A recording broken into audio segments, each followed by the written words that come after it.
دنیا میں منہ کھولنا مصیبت کو مول لینا ہے۔ بند منہ والی مچھلی کانٹے میں نہیں آ سکتی۔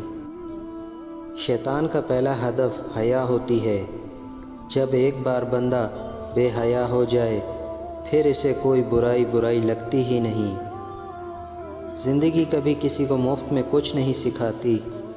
جب کوئی کہتا ہے مجھے زندگی نے یہ سکھایا ہے تو یقین مانو اس نے اس کی بہت بڑی قیمت ادا کی ہوتی ہے۔ لوگ کیچڑ سے بچ کر چلتے ہیں تاکہ کپڑے خراب نہ ہو جائیں، اور کیچڑ کو یہ گھمنڈ ہونے لگتا ہے کہ لوگ اس سے ڈرتے ہیں۔ ہمارے ارد گرد بھی کچھ انسان اس غرور میں رہتے ہیں۔ نصیحت وہ سچی بات ہے جسے ہم کبھی غور سے نہیں سنتے، اور غیبت وہ بدترین دھوکہ ہے جو ہم پوری توجہ سے سنتے ہیں۔